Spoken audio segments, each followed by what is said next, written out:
संवेदना एक्सप्रेस, खबरों से एक कदम आगे। नमस्कार, संवेदना एक्सप्रेस में आप सभी का स्वागत है। आज हम आपको कोई समाचार सुनाने वाले नहीं हैं, बल्कि आज हम आप सभी के बीच इस कोरोना संक्रमण में चल रहे हमारे एक सामाजिक एवं आवश्यक गतिविधि का चित्रण प्रस्तुत करने की कोशिश कर रहे हैं, जिससे हमारे अंदर एक नई सोच विकसित होगी और हम थोड़ा जिम्मेदार भी बनने की कोशिश करेंगे। अभी आपके स्क्रीन पर जो वीडियो क्लिप चल रहे हैं, ये और कुछ नहीं बल्कि हमारे प्रदेश दादर नगर हवेली की प्राथमिक शिक्षा विभाग की ओर से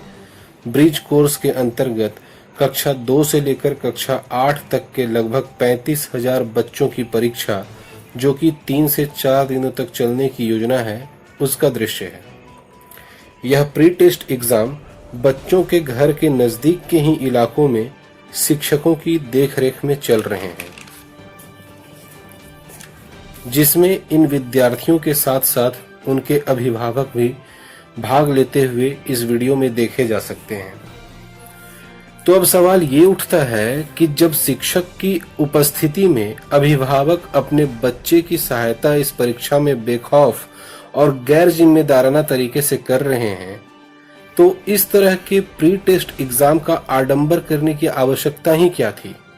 वो भी खुले सड़क पर और फुटकर व्यापारियों के रेले ठेले पर, जिससे उन व्यापारियों के व्यवसाय पर भी प्रतिकूल असर पड़ता देखा जा सकता है। क्योंकि इस वीडियो में यह साफ देखा जा सकता है कि एक व्यापारी जो चाइनीज आइटम का व्यापार करता है, उसके ठेले पर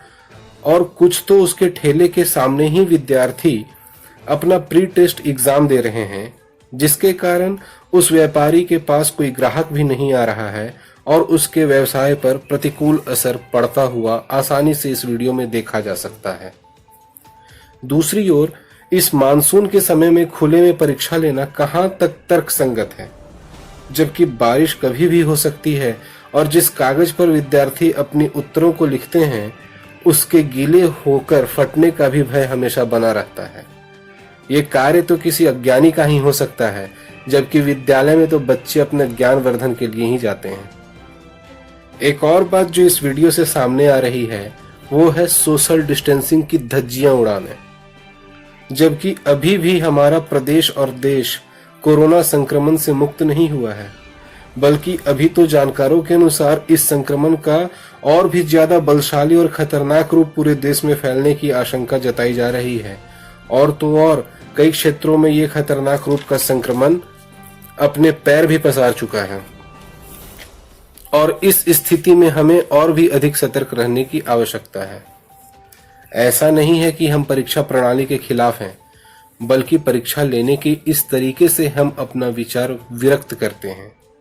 इस समय जहां देश के अधिकांश विद्यालय बंद हैं और अपना पठन पाठन का कार्य ऑनलाइन माध्यम से संपादित कर रहे हैं, साथ ही परीक्षाएं भी ऑनलाइन ही ली जा रही है, तो हमारे विचार से इन विद्यार्थियों की भी परीक्षाएं ऑनलाइन माध्यम से ही ली जा सकती थी।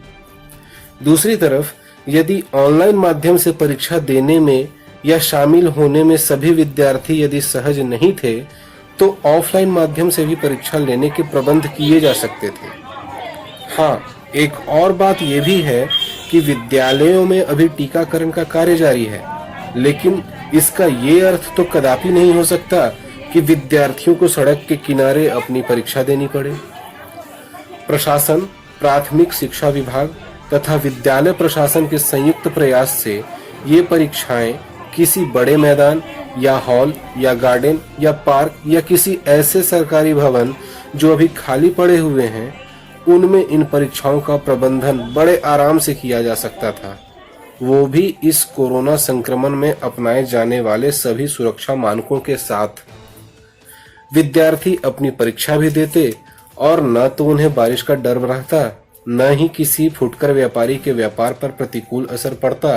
और न ही उनके अभिभावकों को परेशानी उठानी पड़ती। और सबसे महत्वपूर्ण बात